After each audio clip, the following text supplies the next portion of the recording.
Y listo. Bueno, pues ahora sí, buenas tardes, bienvenidos. ¿Ahí me escucho bien? Creo que sí, ¿verdad? Eh, bueno, pues vamos a iniciar este bonito tema, muy importante, como ahorita comentábamos tras bambalinas, la importancia de conocer este tema de Quetzalcóatl, porque en este ámbito de nosotros los buscadores, pues hay mucha desinformación acerca de este tema que vamos a tratar y bueno, pues quién mejor.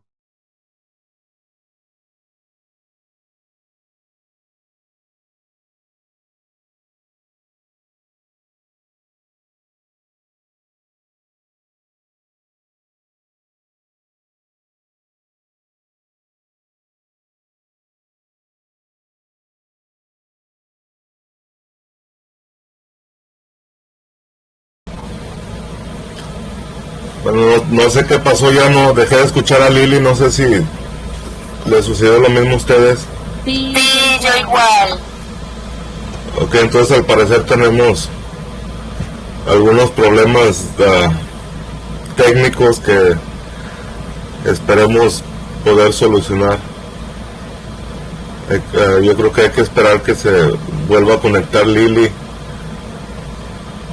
Sí, Sí, sí, sí, esperemos. yo Yo estaba estaba escuchando escuchando perfecto, perfecto, pero de pero pronto de se pronto fue se fue la voz. la voz. Sí, a mí también me sucedió lo mismo. Ok, ya está de regreso. Creo que se me cortó, ¿verdad? ¿Hasta dónde me escucharon? Pues casi nada más el principio.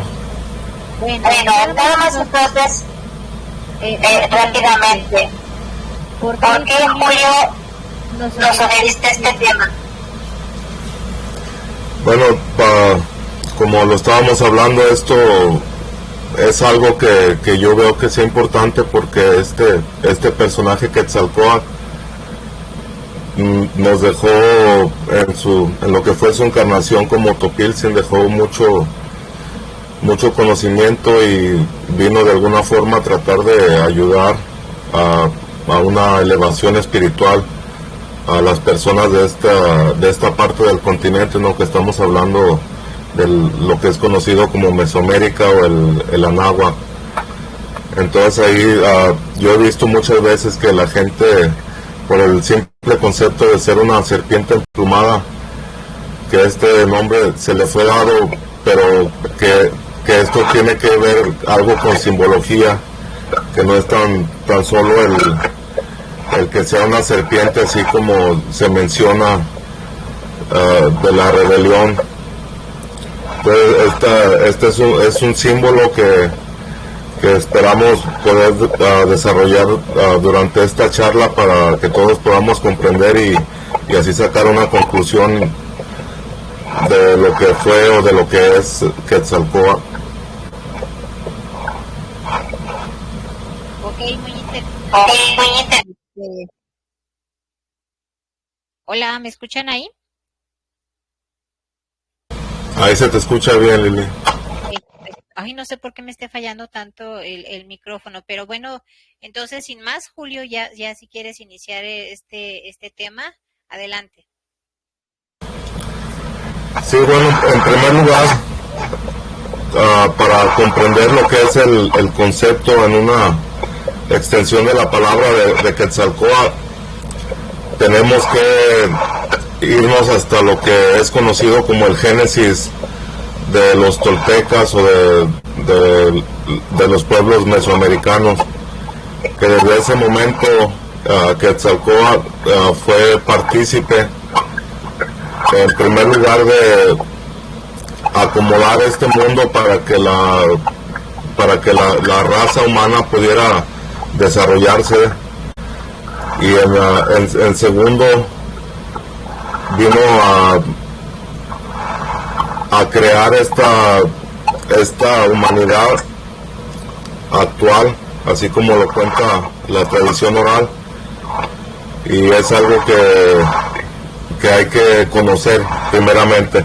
Entonces la tradición oral nos cuenta que en un principio todo era agua y que solo había un poco un poco de tierra donde no podría existir la vida, y habitaban en esas aguas primordiales de este planeta, habitaba un gran monstruo que era como, se podía imaginar como algún tipo de dinosaurio de un tamaño muy grande. Entonces la tradición oral cuenta que Quetzalcóatl y su hermano Tezcatlipoca se les fue dado el comando para venir a hacer ese cambio sobre esta tierra y así poderla tener lista para poder crear humanidades que vivieran sobre ella. Pero ahí eso es el primer concepto que hay que ver, que estos no eran simplemente dos personajes o dos extraterrestres, sino a referirse a la tradición oral a Quetzalcóatl y Tezcatlipoca vienen a ser una polaridad contraria, que es la que le dio forma a este mundo. Lo que nos cuenta como esas grandes aguas es porque la Tierra aún no estaba en la posición como la conocemos, dado que era un planeta nuevo. Entonces estas dos fuerzas fueron las que vinieron a dar inicio a esta formación de este planeta, que ahí es donde está muchas veces el error de muchas personas en la interpretación, porque todo lo quieren ver como si fueran extraterrestres o seres de otro mundo, pero ellos estaban hablando de polaridades contrarias, que es lo que podemos conocer como el polo norte y el polo sur, que en esta rotación empezó a darle forma al planeta que ahora conocemos, que sabemos que al ser un planeta vivo está en una constante transformación durante el tiempo que ha existido. Entonces, de la siguiente forma, también se le atribuye a Quetzalcóatl la formación de esta raza al Quetzalcóatl ingresar al mundo del Mictlán, que es el inframundo que conocía toda esta cultura mesoamericana.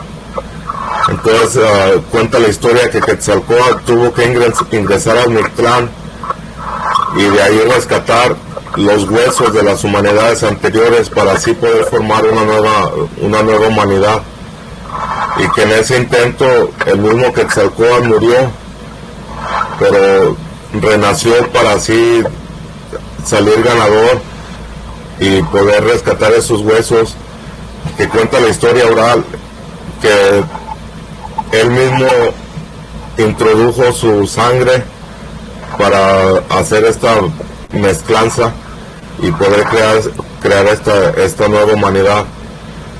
Entonces ahí también tenemos otro concepto, que este mismo Quetzalcóatl, al decir que mezcló su ADN, más que nada su sangre, es porque ellos se están refiriendo a Quetzalcóatl de una manera universal.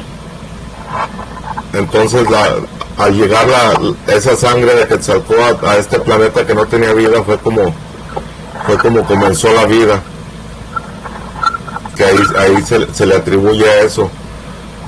De la misma manera también a Quetzalcóatl se le atribuye el haberles dado el alimento sagrado, ese que sustentaría a todas las familias que habitaran en esta parte del mundo, que eso nos cuenta que Quetzalcóatl en forma de una hormiga ingresó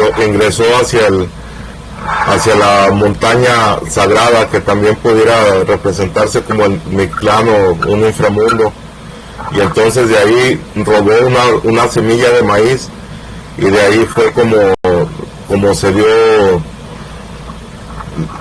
los primeros brotes de este grano sagrado, considerado así por todas las tradiciones y culturas de Mesoamérica, por la razón no lo veían simplemente como una planta, sino lo veían como un regalo del mismo Quetzalcóatl,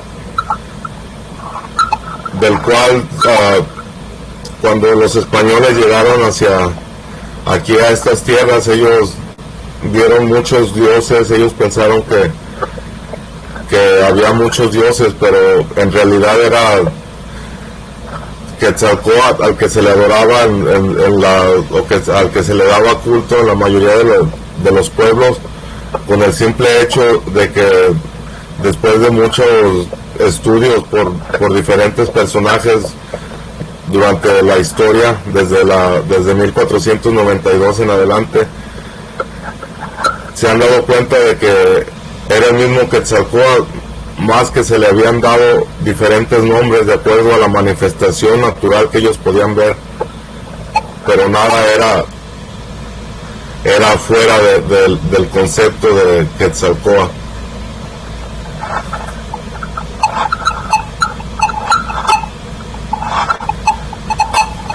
Pues ahí lo que comentas, Julio. Escucha retorno, ¿verdad? A ver, ahí ya. En lo que comentas, Julio, ahorita esta introducción, pues es más o menos lo que conocemos también esa parte de Jesús, ¿no? O sea, yo ahí veo un primer símil, no tanto como Jesús el personaje, sino esa esencia que tú comentabas, ¿no? Que es Quetzalcóatl, no tanto tampoco el personaje, sino esa esencia que Jesús trajo, esa esencia del Cristo que trajo aquí a la tierra, y que bueno, para mí ahí yo veo ese símil. ¿Cómo ves, Julio? Sí, o sea, es una forma, yo lo que he visto, que he podido comprender de esto, es la forma de ver esa esencia crística, pero desde un concepto cultural diferente, como lo fue el de aquí de estas partes de América, ¿no?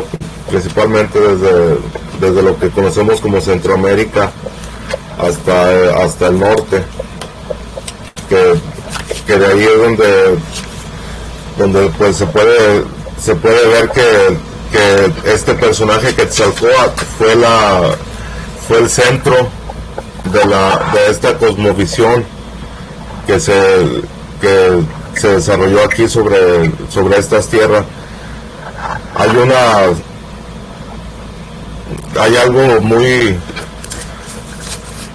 importante, es que este mismo Quetzalcóatl está representado en diferentes formas. Es como, puede estar representado como Ejécato, que viene a ser el viento, o el dios del viento, o como el mismo Quetzalcóatl, y que del mismo Quetzalcóatl emanaron los 4 Tezcatlipocas, que es el principio de todo esto, de toda esta visión de Génesis desde el punto de vista mesoamericano, en donde esto mismo que vienen a ser los cuatro personajes con diferentes colores, cada uno marca una dirección, cada uno marca un color, cada uno marca una raza. Cada uno de estos símbolos tienen que ver con el desarrollo que se le ha dado a la humanidad, o que la humanidad ha alcanzado desde el principio de esta misma, que está expresado en una simbología que por eso es que mucha gente de repente empieza a ver extraterrestres o otras cosas, pero más que nada ellos eran grandes observadores de todas las cosas y naturales y cambios que había, al no tener ninguna otra distracción. Su pasatiempo favorito de muchas familias o de muchas personas era la observación del cielo. Entonces ellos llegaron a comprender el movimiento de todos los astros hasta el punto de poder crear calendarios, que es algo también muy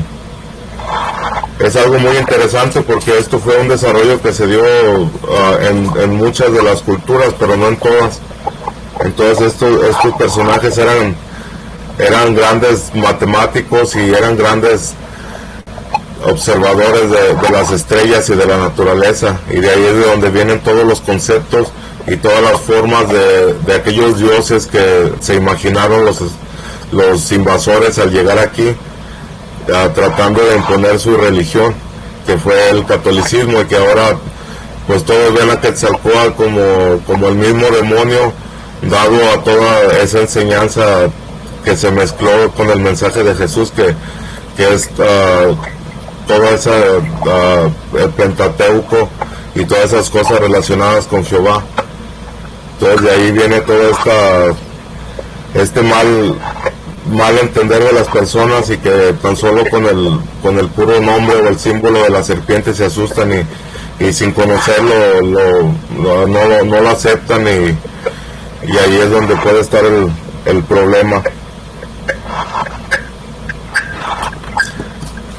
Y hablando de los calendarios, hay algo que mucha gente piensa que este Quetzalcóatl simplemente proviene desde el tiempo de lo que fueron lo que se conoce malmente también como la cultura tolteca, que sabemos que no era una cultura o un grupo étnico, sino más bien era esta parte sacerdotal de conocimiento, en donde se enseñaba a todos los habitantes que llegaran a ese grado de conocimiento, se les enseñaba acerca de muchas cosas más. Entonces había toltecas que pertenecían a los mayas, había toltecas que pertenecían a los zapotecas.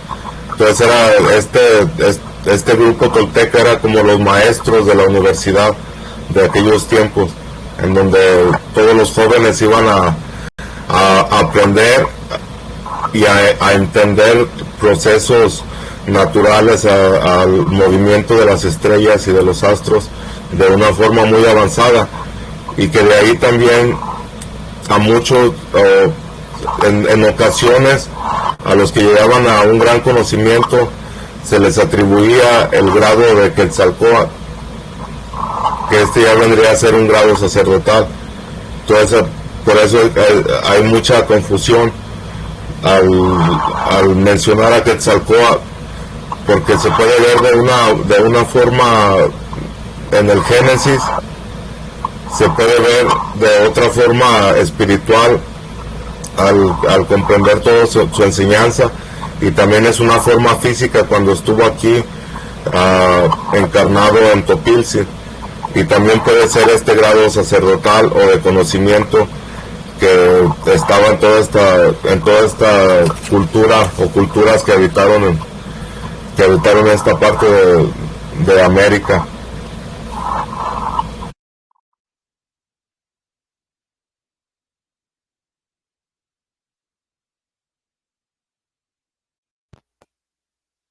Sí, bueno, yo ahí entiendo lo que comentabas, ¿no? Lo que comentas, ¿no?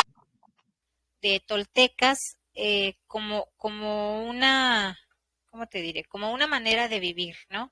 Como ahorita estamos en este camino espiritual, y ahí yo siento que lo veían como esos grados que iban alcanzando, que iban avanzando en su desarrollo espiritual, claro que para mejora, para bien, y iban alcanzando esos rangos, ¿no? Entonces el nivel, digamos, Quetzalcóatl, pues ya era de los más altos, ¿cierto, Julio? Sí, ese era el nivel más alto que se podía alcanzar, pero no cualquiera lo podía adoptar. Entonces era el trabajo de un tolteca, decían que era pues simplemente el camino angosto. Tenías que entrar por la puerta, y el camino más angosto que había, que era el de abstenerte a ti mismo. Era la forma de pelear contra tú mismo, contra la misma maldad contra ese mismo error que hemos heredado desde que, pues conociendo ya informaciones como lo que nos refiere el libro secreto de Juan, que dice que en donde fuimos manipulados totalmente por por estas entidades que invadieron nuestra dimensión, yo lo pudiera decir, nuestro mundo, y que hicieron todo eso. Entonces ellos conocían esa parte, y era la forma de pelear contra ese mismo error. Entonces ese era el camino angosto, y que pues que llevaba mucho tiempo el llegar a esa parte, porque era el conocerte a ti mismo plenamente, y ahí es donde podían de alguna manera llegar a ese grado.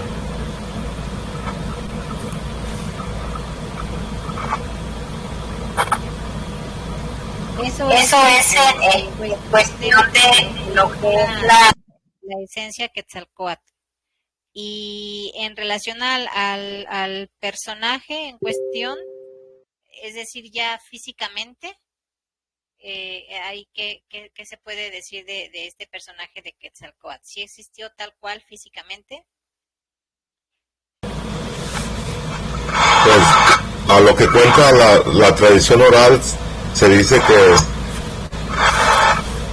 este personaje fue conocido, nació con el nombre de Topiltzin Quetzalcóatl, que traduce el señor Uno Caña Topiltzin. Pasó, ahí hay algo muy similar, o con muchos paralelos con lo que fue Jesús, o con lo que han sido todos estos personajes que han venido con algún tipo de mensaje a la humanidad.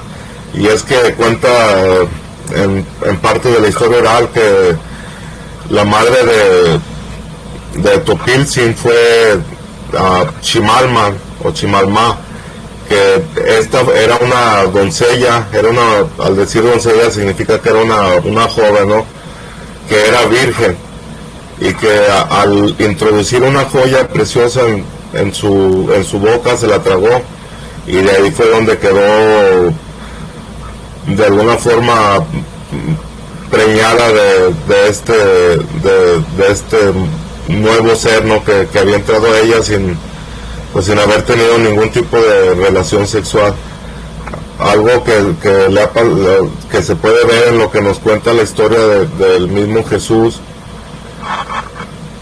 y de mucha también de lo que cuentan los Hopi, que era la forma de cómo nacían los cachinas y se hacían de alguna forma, se hacían encarnar en esta dimensión, pero estos eran conciencias muy respetadas y conocedores del saber. Entonces estos niños, por lo regular, nos cuenta la tradición oral Hopi, que en primer lugar que los mismos cachinas, pero en una forma espiritual, ellos tenían una conexión mística o energética con algunas de las mujeres de las tribus o de los clanes de los Hopi, y que de esta conexión energética, sin haber tenido ningún tipo de relación sexual, porque estos eran seres espirituales, ellos venían y se encargaban de poner otro cachina dentro de ese vientre para que encarnara y para que vinieran de alguna forma a traer un mensaje. Algo también que nos cuentan los Hopi es que estos cachinas que nacían de esa forma, por lo regular eran diferentes a las personas de las tribus o de los clanes, y que todo el tiempo eran mucho más desarrollados y tenían poderes y capacidades psíquicas muy avanzadas que nosotros no podemos usar, dado a la manipulación que está sobre nosotros, pero que estos personajes o estas conciencias respetadas y conocedoras del saber, ellos nacían con esa capacidad porque no tenían ningún tipo de velo sobre ellos. Nos dice que pertenecían a diferentes partes del universo. Algunos eran de forma física, algunos eran de forma espiritual.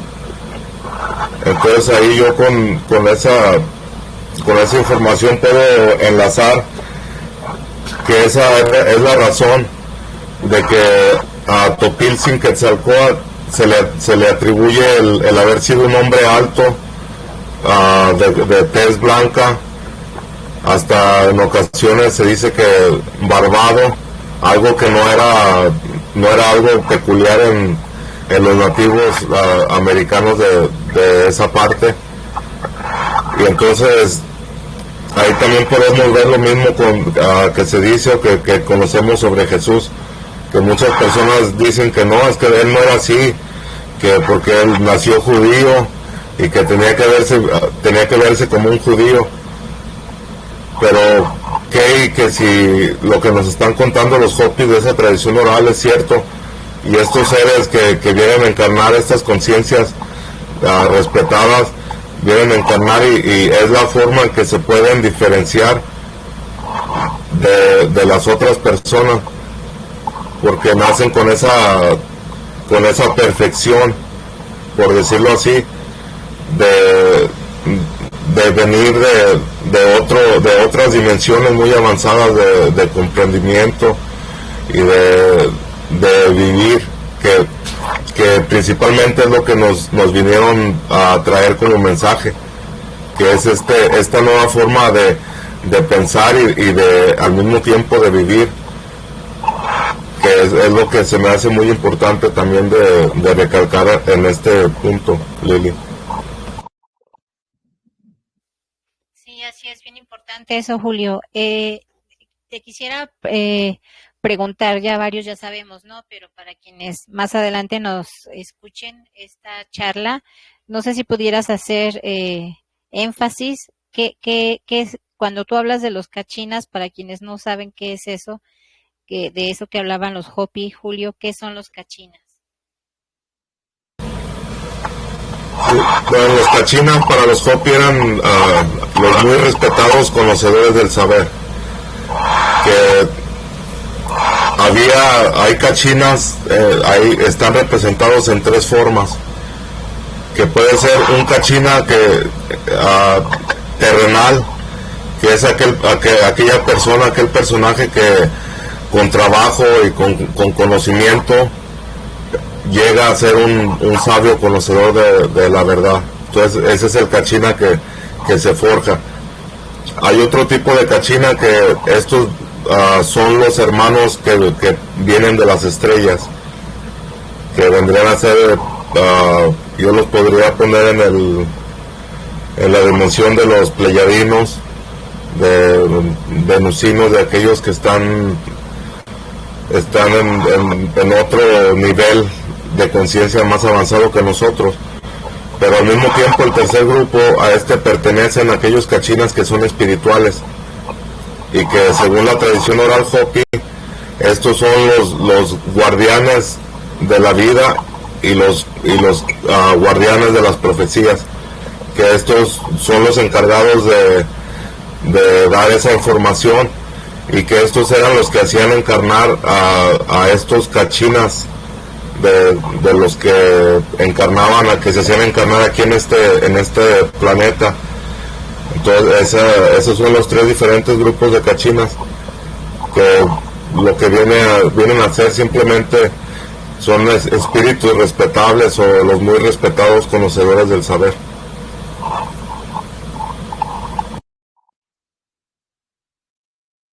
Sí, es básicamente eso, Julio. Bueno, no sé si hasta el momento hay algún comentario o alguna pregunta que quieran hacerle a Julio. Nada más por ahí levanten la manita y les activo el micrófono.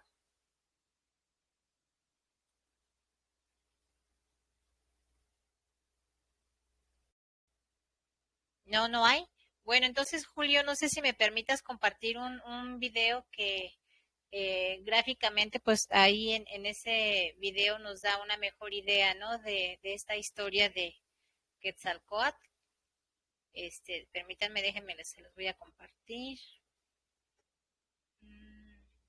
Lili, Sí, adelante. ¿Quién habló por ahí?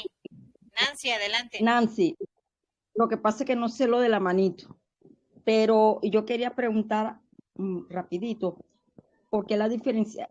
Hablan de cachina roja y cachina azul. Eso es bueno siempre, como ya él le definió bastante bien explícito lo de la cachina, excelente, interesante la definición en las tres categorías, pero también hay una demarcación de los colores.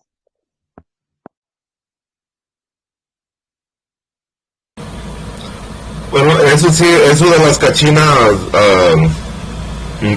azul y roja, eso viene a formar parte de lo que es la novena profecía de los Hopi. Y eso, como podemos comprender a todos los que hemos estado en esto ya por tiempo, es que uno mismo, o sea, esta misma humanidad está haciendo, es una semilla de algo más grande, ¿no? Como lo hemos visto en las conferencias de Descubriendo, que muchas de estas personas que llegan a ese nivel espiritual durante los 7 días de creación, pues llegaremos al punto de que vamos a ser soles, que vamos a sustentar otras humanidades. Entonces, al conocer esto, yo puedo comprender que estas cachinas del final de esta profecía son los mismos espíritus o conciencias respetadas y respetables y conocedoras del saber o de la verdad. Entonces son todo lo que en el término Hopi se le conozca como, o le den el nombre de cachina, quiere decir que es un espíritu respetable. Entonces estas cachinas tendrán que ser espíritus respetables, que podría ser un sol, podría ser un planeta, pudieran ser todas las cosas que existen en la naturaleza, ¿no? Que tienen que puedan llegar a tener esta conciencia como seres vivos, ¿no? Como un planeta, un sol.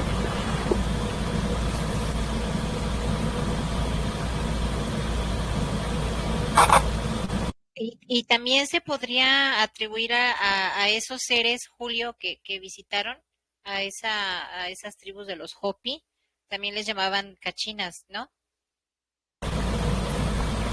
Sí, o sea, también les llamaban cachinas, pero pues no les daban color. Entonces esto ya viene, estas cachinas del final de los tiempos vienen a ser ya no cachinas extraterrestres, sino esas cachinas que son mundos o que son soles o que están en ese nivel espiritual superior a nosotros y a los extraterrestres y a todo eso, ¿no?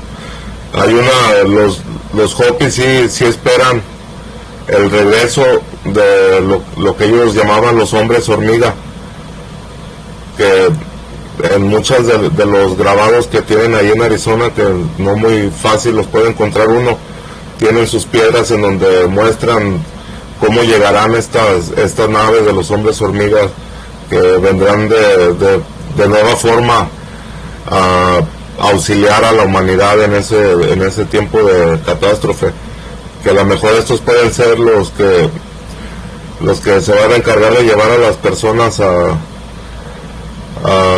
los resguardos o los remanentes que habrá en muchas partes del mundo.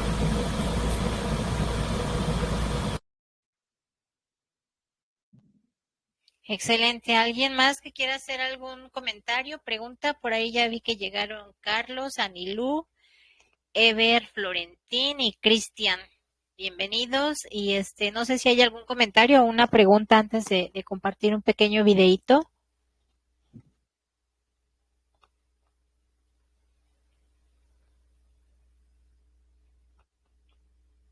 ¿No? Bueno, entonces permítame compartir.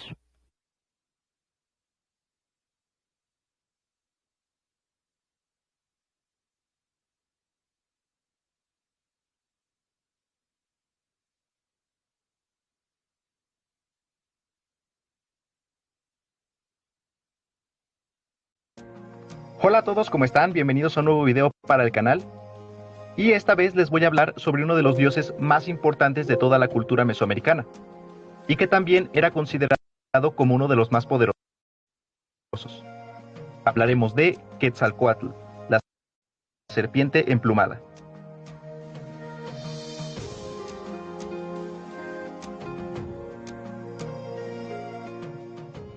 Quetzalcóatl era uno de los dioses más importantes en la antigua Mesoamérica.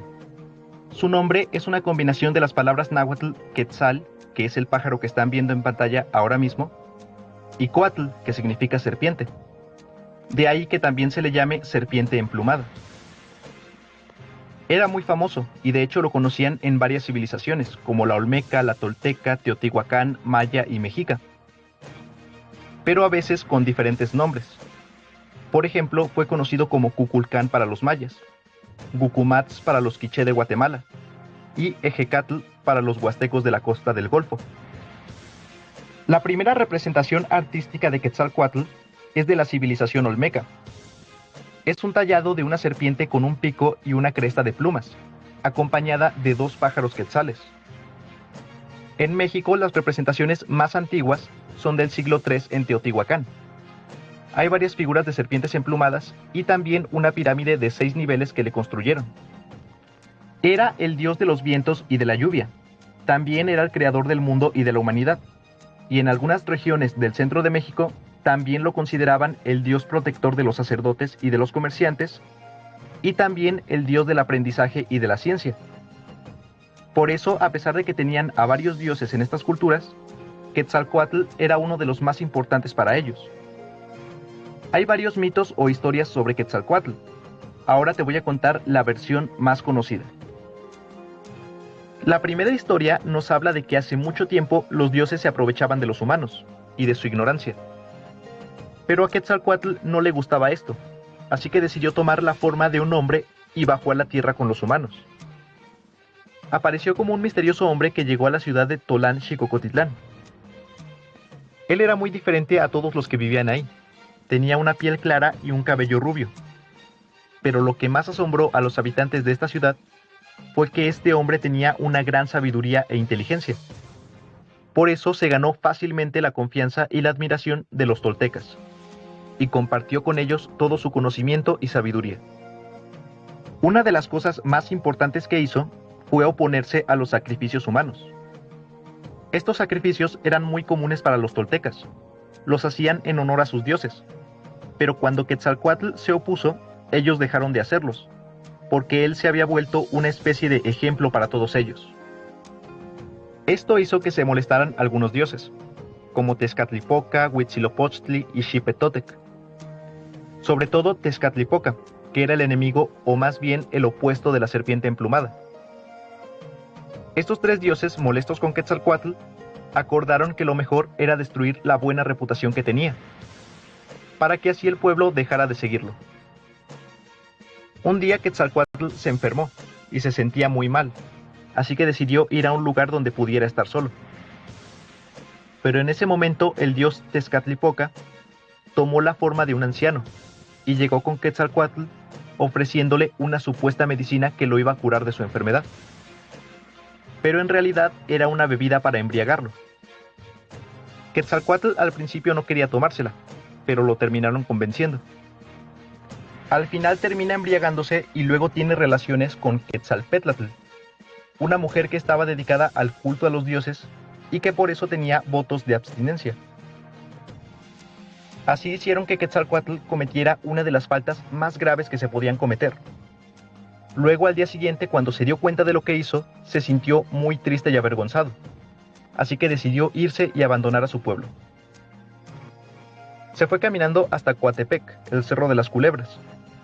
Ahí les dijo a los que lo seguían que tenía que irse solo, pero que volvería cuando el quinto sol se dejara ver en el horizonte. Luego se dice que le preguntaron cuándo era ese día, y él les dijo que mandaría una señal. Entonces hizo unos movimientos mágicos, y del cerro de Citlaltépetl salió una luz en forma de serpiente emplumada, y se unió a la estrella Citlali, y la hizo aún más brillante, y dijo que esa estrella se los anunciaría. Otra versión dice que Quetzalcóatl se alejó en una barca hacia el mar hasta desaparecer. Y luego, justo en el punto donde desapareció, salió una estrella muy brillante que subió por el cielo y se puso justo encima de Citlaltépetl. Y luego bajó y se vio como si se hubiera metido en el cráter.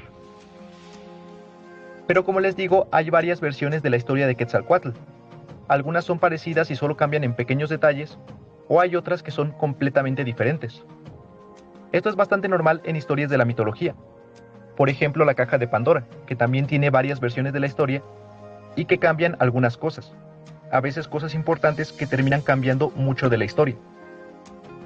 Pero en general, todas las historias de Quetzalcóatl coinciden en que era un dios muy bueno e importante, sobre todo por llevarles el conocimiento a las personas. Por esto se cree que aún años después seguían esperando el regreso de la serpiente emplumada.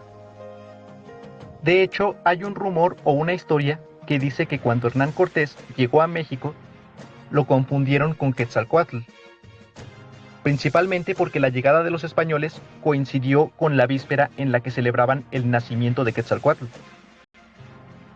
Entonces, cuando los vieron llegar del mar en sus grandes barcos con caballos y muchas otras cosas que los mexicas no conocían, es posible que los hayan visto como dioses. Esto explicaría por qué Moctezuma los recibió pacíficamente en Tenochtitlán. Aunque es importante saber que los dioses que tenían estas culturas no son o no los veían como nosotros.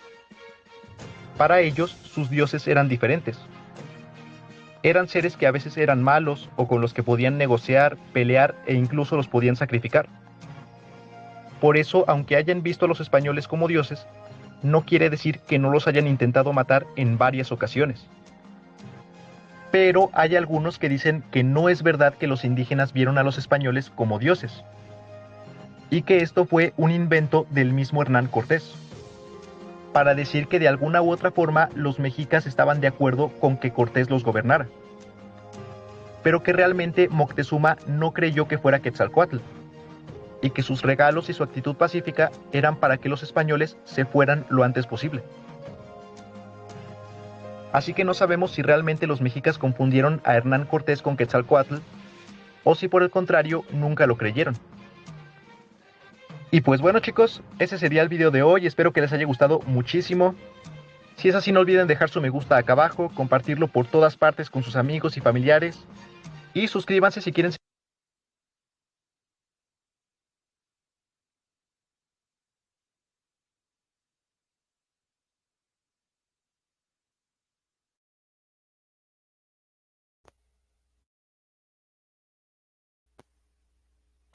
Bueno, pues ahí estuvo ese pequeño videíto. No sé si nos puedas comentar algo al respecto, Julio, ¿qué te pareció? Bueno, sí, o sea, cuenta de una forma resumida todo lo que conocemos acerca de Quetzalcóatl, que hay aquí en una representación de un códice de los mixtecos, en donde ya se representa Quetzalcóatl ya desde hace más de 3000 años, que ahí podemos ver la antigüedad. Y hay otra información que puedo encontrar también que es bien, o sea, que se me hace interesante, que es esta información que fue dada por este investigador inglés de nombre James Churchward, que él asegura que encontró rastros de Mu en la zona maya y se apoyó en investigaciones que fueron realizadas por William Niven en las afueras de la Ciudad de México en las décadas de 1920, para afirmar que Mu tuvo una gran influencia en estas culturas y que la existencia de Quetzalcóatl se remonta a hace más de 16,000 años. Y lo que es interesante de la presentación que hace Churchward es los símbolos de Mu, que tienen una gran semejanza con aquellos que manejó la cosmogonía mesoamericana, y que al mismo tiempo y que ahí también se representa Quetzalcóatl, ¿no? que de acuerdo a estas investigaciones de Churchward y William Niven, ellos llegan a la conclusión de que esto tendría alrededor de 16,000 años, en donde ya se tenía Quetzalcóatl como esta deidad, o como este dador de la vida, dador del sustento, y aquel que fue encargado de que la vida fuera posible sobre este planeta. Hay otras formas, hay otras partes en donde se encontró también similitud con esta teoría de Churchward, donde se afirma que la idea de los antiguos mexicanos, de los soles y las eras, y que Quetzalcóatl había tenido presencia en algunas de ellas, y en esa línea de investigación de un personaje de nombre Gabriel Espinosa, describe que no solamente los grandes cambios se dieron sobre algunas partes del planeta, sino que hubo una catástrofe que barrió antes de lo que nosotros conocemos. Hubo catástrofes que llegaron a barrer con muchas de las culturas que ya existían sobre el planeta, pero que este mismo concepto ha sido llevado durante, pues aquí se asegura que 16,000 años, que es lo que se tiene de referencia sobre Quetzalcóatl, y que dado a estos cataclismos que ocurren, es que no hay mucha de la evidencia arqueológica suficiente para que pueda ser algo creíble para todos estos arqueólogos que conocemos, que no aceptan mucha de la historia, y que han encapsulado todo en un periodo muy corto, en donde no coordinan las cosas, lo que nos cuentan, donde hay mucha arquitectura antigua que no puede ser replicada con el conocimiento que tenemos en este tiempo. Entonces ahí nos podemos dar cuenta de mucho de lo que nos esconde.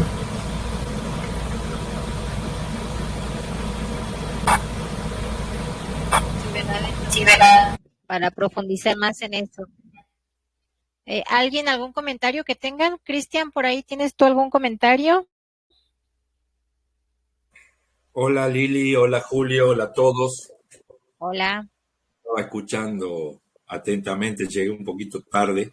Yo tengo para leer un fragmento que en sí contiene una profecía que está relacionado porque habla del águila, el quetzal y el cóndor.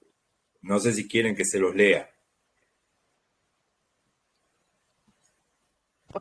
Sí, Cristian, adelante. Bueno, dice así: el planeta Tierra está en un franco y peligroso declinar debido a la agresión sistemática de los últimos siglos, afectando directamente a todo el planeta y casi exclusivamente a la especie humana. En una de las serias señales que la Tierra viva nos está enviando, nuestro modo de vida es demasiado destructivo y lleva a la muerte a millones de seres humanos y a otros seres de la naturaleza. Tenemos que cambiar nuestro modo de producir, de consumir y de vivir en nuestra única casa común. En caso contrario, podemos conocer un Armagedón ecológico social. Curiosamente, a contracorriente de este proceso, considerado por algunos como la inauguración de una nueva era geológica, el antropoceno y el necroceno, es decir, la sistemática destrucción de vidas perpetradas por el propio ser humano, irrumpen los pueblos originarios, portadores de una nueva conciencia y de una vitalidad reprimida durante siglos. Están rehaciéndose biológicamente y surgiendo como sujetos históricos. Su manera de relacionarse amigablemente con la naturaleza y la madre tierra los hace nuestros maestros y doctores. Se sienten tan unidos a estas realidades que al defenderlas se están defendiendo a sí mismos. Fue un gran error de los invasores europeos llamarlos indios, como si fuesen habitantes de una región de la India que todos buscaban. Ellos en realidad se llamaban con diferentes nombres: Tahuantinsuyo, Anahuac, Pindorama, entre otros. Prevaleció el nombre de Abya Yala, dado por el pueblo Cuna del norte de Colombia y de Panamá, que significa tierra madura, tierra viva, tierra que florece. Eran pueblos con sus nombres como tainos, ticunas, zapotecas, aztecas, mayas, olmecas, toltecas, mexicas, aymaras, incas, quechuas, tapajos o tapajós, tupis o tupís, guaraníes, mapuches y cientos de otros. La adopción del nombre común Abya Yala forma parte de la construcción de una identidad común. En la diversidad de sus culturas y expresa las articulaciones que lo unen en un inmenso movimiento que va del norte al sur del continente americano. En 1492, cuando llegaron los colonizadores, había en el Caribe 4 millones de indígenas. Años después no había ninguno, fueron muertos todos, especialmente en Haití. En 1500 había en México 25 millones de indígenas, aztecas, toltecas y otros. 70 años después quedaban solo 2 millones. En 1532 existían en los Andes 15 millones de indígenas. En pocos años quedó solo 1 millón. En América Central, en 1492, en Guatemala, Honduras, Belice, Nicaragua, El Salvador, Costa Rica y Panamá, había entre 5.6 y 13 millones de indígenas, el 90% de los cuales fueron muertos. En Argentina, en Chile, en Colombia y en Paraguay murieron en promedio, en algunos países más y en otros menos, cerca de 1 millón de indígenas. Las Antillas Menores, como en las Bahamas, Barbados, Curazao, Granada, Guadalupe, Trinidad, Tobago e Islas Vírgenes, conocieron el mismo exterminio casi total. En Brasil, cuando los portugueses atracaron en estas tierras, había cerca de 6 millones de pueblos originarios, de decenas de etnias con sus lenguas. El desencuentro violento los redujo a menos de 1 millón. En los Estados Unidos de América vivían en 1607 cerca de 18 millones de habitantes de pueblos originarios y tiempo después sobrevivieron solo 2 millones. En Canadá había en 1492 2 millones de habitantes originarios y en 1933 apenas se contaban 120.000. Una leyenda, profecía o profética, expresa el reencuentro de estos pueblos. La del águila, representado a América del Norte, y el cóndor a América del Sur, ambos engendrados por el sol y por la luna. Vivían felices volando juntos, pero el destino los separó. El águila dominó los espacios y casi llevó al exterminio al cóndor. Sin embargo, quiso ese mismo destino que a partir de la década de 1990, al iniciarse las grandes cúpulas entre los distintos pueblos originarios del sur y del norte, el cóndor y el águila se reencontraran y empezaran a volar juntos. Del amor de ambos nació el quetzal de América Central, una de las aves más bellas de la naturaleza, ave de la cosmovisión maya, que expresa la unión del corazón con la mente, del arte con la ciencia, de lo masculino con lo femenino. Es el comienzo del tiempo nuevo de la gran reconciliación de los seres humanos entre sí, como hermanos y hermanas, cuidadores de la naturaleza, unidos por un mismo corazón pulsante y habitando en la misma y generosa Pachamama, la Madre Tierra. ¿Quién sabe si en medio de las tribulaciones del tiempo presente, en que nuestra cultura ha encontrado sus límites insuperables y se siente urgida a cambiar de rumbo, esta profecía puede ser la anticipación de un fin bueno para todos? Aún volaremos juntos, el águila del norte con el cóndor del sur, bajo la benéfica luz del sol que nos mostrará el mejor camino. El quetzal, por otra parte, es una de las aves más hermosas de la tierra. Habitaba, o tal vez sigue habitando, esta majestuosa ave desde los territorios mayas de México hasta el Centro y Suramérica. Se dice en las culturas antiguas y populares que llegó de otro planeta. Los investigadores humanos dicen que está en peligro de extinción, a punto de desaparecer. Otras historias dicen que esta hermosa ave solo tenía una misión aquí en la Tierra y ya están regresando a su mundo. A esta ave la nombraron los antiguos nativos Quetzal, que significa en lenguas antiguas hermoso plumaje. Algunos decían que no era un ave, sino una serpiente con plumas, por el largo de su plumaje de la cola. Cuando volaba esta ave, provocaba un efecto óptico como si fuera volando una especie de dragón.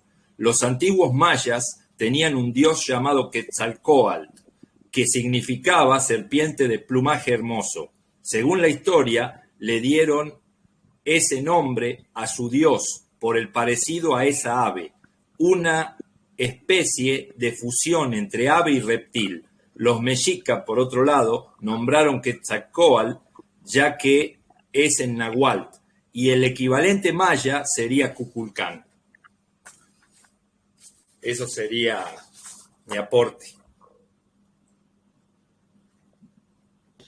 Excelente, Cristian. Bueno, pues, resumiendo, ¿verdad? También mucho también ya de lo que ha compartido Julio. Y bueno, a mí me salta la inquietud, digamos, de ciertos personajes acá en América, porque vuelvo a lo mismo, ¿no? A esa similitud con las enseñanzas que Jesús el Cristo hizo, y donde Jesús prometió, ¿no? Un regreso, cosa que pasó lo mismo con Quetzalcóatl. Y hace un momento que comentabas, Julio, acerca de los Hopi, pues también allá hubo un personaje, ¿no? Que también hizo esa promesa de su regreso, que fue Paana, que hace tiempo también ya habías compartido una charla con nosotros acerca de este personaje y sus profecías. Y bueno, ¿a qué se debe? ¿Será el mismo mensajero en diferentes épocas o son diferentes mensajeros llevando el mismo mensaje por todo el mundo? ¿Qué será, Julio?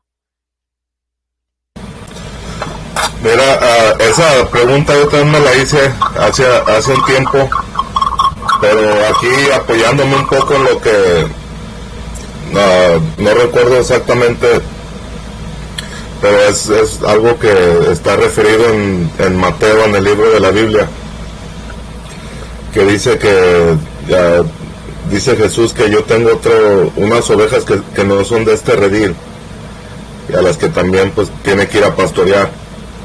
Que precisamente este es el versículo que usan los mormones para asegurar que aquí mismo en América también vino Jesús, ¿no? Entonces yo, basándome en eso, yo puedo interpretar que puede ser la misma conciencia, como lo había mencionado al principio, la misma conciencia, pero representada en diferentes tiempos y diferentes personajes. Pero ¿por qué digo esto? Porque al conocer, ya haber estudiado mucho de estos tres personajes, por decirlo así, puedo ver que hay una similitud en su mensaje, en lo que vinieron a compartir, en lo que vinieron a hacer, hasta de la forma que vinieron a nacer o a encarnar en este mundo, en esta dimensión. Entonces ahí yo puedo basarme en eso para decir que sí, o sea, la misma conciencia, pero en diferentes personajes. Que también algo en donde me puedo basar, o que me vino a abrir los ojos, es cuando en el libro secreto de Juan, en el capítulo 2, donde Jesús se aparece frente a Juan, ¿no? Pero se aparece en diferentes formas. Entonces esa fuerza crística no tan solo está en la figura de Jesús, al ser ese vástago, esa forma crística, esa conciencia crística que ayudó a la creación de todo, que fue partícipe de esa creación. Entonces él no tiene una figura específica, él puede ser todo ahí en ese capítulo del libro secreto de Juan. Se dice que se apareció en la forma de un niño, de un anciano, de una mujer, y le preguntó a Juan, ¿que no me reconoces? Entonces él puede estar, esa conciencia puede estar en cualquier persona que sea capaz de encarnar o de adoptar esa conciencia, ¿no?